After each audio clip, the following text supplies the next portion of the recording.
Well, over the last quarter century, no leader has made his mark on the modern state of Israel like Benjamin Netanyahu.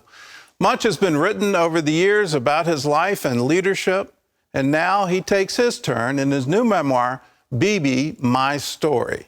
Chris Mitchell reports. While most of the world may know him as Israel's longest-serving prime minister, Netanyahu expands on his life in Israel, from the early days of independence to its emergence as a global power. He recounts his family's impact on his life, including his father, a world-renowned historian, his Zionist mother, and his older brother Yonatan, who died in the famous Entebbe raid to rescue more than 100 Israeli hostages. Educated in the United States, Netanyahu fought in the IDF Special Forces. On the world stage, he served as Israel's ambassador to the UN, and back home moved up in the government from finance minister to foreign minister, and eventually 15 years as prime minister. Credited with transforming the country's economy, he set the stage for Israel, becoming known as the startup nation. Netanyahu managed U.S.-Israel relations with 3 presidents and helped forge the historic Abraham Accords. Now, as Israel heads to its 5th election in less than 4 years, Netanyahu's Likud party is the frontrunner in one of the country's most turbulent times in recent history. Given all the accomplishments, Netanyahu says his life work can be summed up in one sentence: that he helped secure the life of the Jewish state and its future. Well, former Prime Minister Benjamin Netanyahu joins us live via satellite from Tel Aviv. And Mr. Prime Minister, thank you so much for being with us today. Good to be with you. Well, let's start with a real broad question. Your life parallels the life of modern Israel. You were the first Israeli prime minister who was born in the modern state of Israel. So give us your assessment. How would you assess where Israel stands today? Well, look, the founding of Israel came after centuries of exile, pogroms, massacre, culminating in the greatest massacre of them all, the Holocaust. And the founding of the state was meant to really to do 2 things. One, to fulfill the biblical prophecy of the ingathering of the exiles, and also the renewal of Jewish sovereignty in our ancient homeland, the land of Israel. That was achieved. But once it was achieved, it wasn't necessarily permanently guaranteed unless we made sure that it was guaranteed. So while my father's generation was charged with founding the state, my generation was charged with securing its future. And I devoted my life to make Israel strong economically, strong militarily, strong diplomatically, to be able to create what I call the iron triangle of peace. We're so strong that the Arab countries around us, instead of seeking to destroy us, recognize that we're here to stay. And so one by one, we make peace with them. And we've just made, as you said, the 4 historic Abraham Accords, which I describe in detail how that was achieved with the help of President Trump and his team. And I think that that's the future. Israel, from being a tiny state on the eastern edge of the Mediterranean, is now ranked as the world's 8th power, with 1/10 of the population. That's not something you can explain away. It's a miracle of faith and fortitude. And I think it's an allegory for all of humanity. This is what a free people with sufficient resolve and faith can achieve. And that's up to everyone to achieve.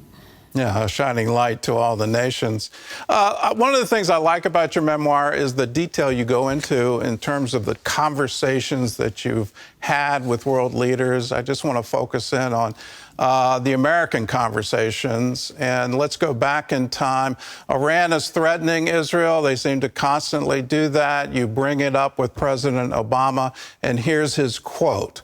Bibi, he said, nobody likes Goliath. I don't want to be an 800-pound gorilla strutting on the world stage. For too long, we acted that way. We need to lead in a different way. What was your response to that quote? What was your response to that? That's a sea change in American foreign policy. What was your response? Well, I was quite surprised, to be frank, and I thought in the Middle East and the world, where you have Iran racing for a nuclear arsenal, terrorism abounding everywhere, and the international order being challenged everywhere. I didn't want to be an 800-pound gorilla. I wanted to be a 1,200-pound gorilla, because I think people respect strength. And I think this was one of the things that I disagreed with President Obama, whom, by the way, I respected. We were both what are called conviction politicians. That is, we are guided by convictions, except our convictions didn't always mesh up. And here they really clashed, because I think Obama believed that peace brings power, and I believe that power brings peace and also maintains peace vis-a-vis non-democratic neighbors. So I thought that we have to make Israel very powerful against Iran as well. He thought that he could manage, he could forestall Iran's quest for nuclear weapons or contain it by a deal which essentially would enable Iran to become a threshold nuclear state. And I thought that would endanger Israel, but it will also endanger the United States, because Iran says Israel is the small Satan, the U.S. is the great Satan. They chant death to Israel and death to the United States. Now, do you want a regime like that to be armed with ballistic missiles, with nuclear warheads that could reach any one of your cities? Of course not. So it was a palpable threat against Israel, but it was also a palpable threat against America and our free civilization. And since Obama disagreed with me on how to oppose this Iranian move, I had no choice but to go to the joint session of Congress, in which I spoke out against this deal. And I was very glad when President Trump decided to abort the deal. The only way you're going to stop Iran from having nuclear weapons is not by this or that agreement. The only way, because they cheat anyway, the only way that you're going to stop them is the combination of crippling sanctions and a strong military option. That's the only way to stop it. And I hope that America will eventually pursue this. But today, you know, everybody can see the true nature of this regime that is subjugating its people, murdering its citizens, killing these women who are protesting for the most basic human rights. I think we cannot allow Iran to have nuclear weapons. And I talk at great length about the operations that I authorized. Not all of them, I can't talk about all of them, but the policy that I engaged in, which was to say, Iran, thou shalt not have nuclear weapons, period. Do you have any hope for the protests currently happening in Iran to actually change the government? Do you see, I know you famously reached out to the people of Iran with a glass of water and say Israel stands with you and can provide you water. Do you see any hope that they can actually change their government? Yes, I do. I actually made some video clips for the Iranian people on a number of occasions, and I was amazed by the enormous number of responses that we got with names, with addresses. And that told me that there is a level of resistance there and frustration there that was not fully understood, and I think that's coming out now. Will that change the regime? Perhaps not right away, but it does open up possibilities for action in the future. I think that to have the radical Islamic regime of Iran committed to the destruction of Israel, the destruction of the United States, the destruction of our common Judeo-Christian civilization, to have them with ballistic missiles and nuclear weapons, I think is a palpable threat to our common future.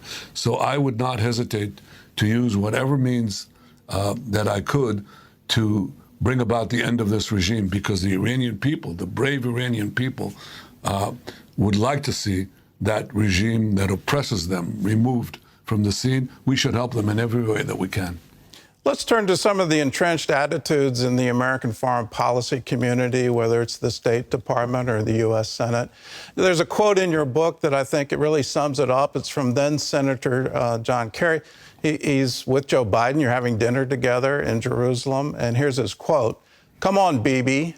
Everybody knows what the solution is. You know what it is. You just have to admit it and get on with the program."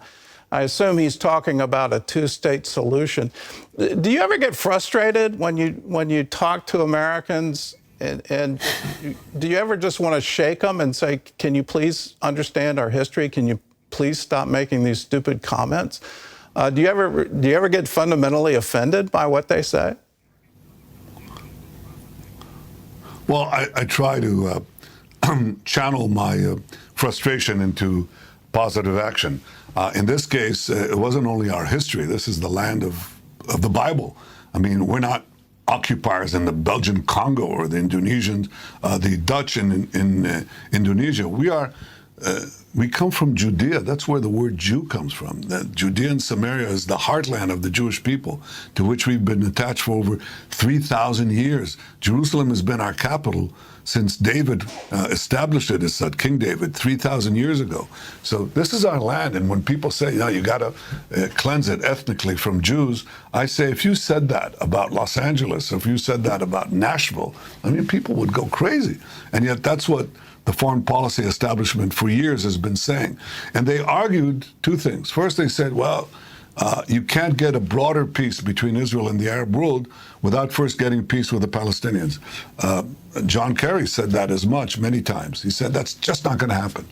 And I knew that that was an impossible obstacle because the Palestinians don't want a state next to Israel. They want a state instead of Israel.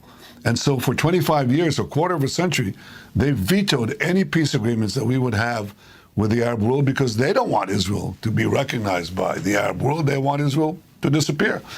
And so I said the way to get to the broader Arab world was not to let the 1% of the Palestinians wag the 99% of the Arab states. I'd go directly to the Arab states and we'll deal with the Palestinians later. Maybe they'll give up their goal of destroying the one and only Jewish state later. And people disagreed with that. But in fact, once we got that program underway, that's how we got the breakthrough. That's how we got 4 peace agreements in 4 months. Well, I had to work on it, obviously, clandestinely and also with the help of President Trump. But we got these 4 peace agreements. And I believe that if I come back to office, then I think we'll get a 5th and a 6th and a 7th, ending the Arab-Israeli conflict and isolating the Palestinian rejectionists until they too come around. Well, how do you overcome the fixation with trying to solve the Palestinian issue? That seems to be a fixation even Trump had. But you seem to be able to accomplish these peace agreements and sort of say, well, let's talk about this, but here's some important things that we can do. You know, going forward with the Biden administration, I have to point out, he called for a 2-state solution based on the 1967 borders. I mean, I was absolutely stunned that he would do that. It means he doesn't recognize the reality on the ground. He wants to redo recognizing Jerusalem as the capital of Israel. It just seems to be some giant reset. How are you going to move forward with these peace agreements when there seems to be this fixation with let's solve the Palestinian issue? Well, you know, the problem is that people don't understand what the Palestinian problem is. The problem with the Palestinians is the Palestinians because they refuse to accept Israel in any boundary. They refuse to accept a Jewish state in any border. And as long as they persist in that, you can't really solve their problems. So you could be stuck on that for another quarter of a century. I think I have the capacity to reach out to other Arab countries. I'll reach out, if I'm elected in 2 weeks, to my longtime friend, President Joe Biden, who said just recently on his visit to Israel, he said, Bibi, I love you, but I don't agree with a word you say. And I said, Joe, it's often reciprocated because on this matter, I think that the traditional foreign policy of the United States and other Western countries is just plain wrong. There is a broad peace to be had out there. We just proved it with the Abraham Accords. It can be expanded. It can include all the Arab states that want to live in peace with Israel, that want to enjoy our technology, which is immense and could change the lives of their people for the better, and want to also partner with us against the common threat of Iran. And this opens up just a vast possibility. If you're going to be stuck on the Palestinian rabbit hole, just sink into that rabbit hole, you're not going to get anywhere. So I think that what you do is you focus on results and you plunge ahead. And by the way, that's what I did with the Arab states in 2015 and described this in my book. I went to Congress before President Trump came to office, and I spoke out in a joint session of Congress against the impending Iran deal. And that was a very tough decision to make. I mean, it wasn't easy to do because America, under any president, is our indispensable ally. And to go into the lion's den of the joint session of Congress to challenge a sitting American president, as I did, was no easy matter. But I decided to do it because I knew that the deal with Iran, the nuclear deal, would endanger the survival of my country. The interesting thing was, and I write about this, is that while I was speaking, we got phone calls, my delegation got phone calls from Gulf leaders who were amazed that I was speaking up for what they, were saying in hushed tones and, in the corridors, so to speak. And they said, if your prime minister is willing to stand up to Iran this way, we'd like to meet him. And that led to clandestine meetings and ultimately to the Abraham Accords. So I think you just have to be very firm in your belief, do what you think is right. Politics involves a lot of times compromises, that's natural, but I don't compromise on one thing, on Israel's security and our survival. That's something I stand on. And if need be, I stand alone. But I know we have many, many friends in America and around the world. And by the way, a great majority of them are evangelical and believing Christians. And it's an opportunity to say thank you to all of you.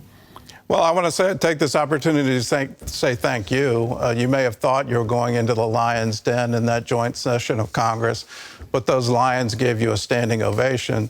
And afterwards, I heard from a lot of my friends, could Bibi run for president here in the United States? So congratulations for standing firm. And we're with you, and we're with Israel.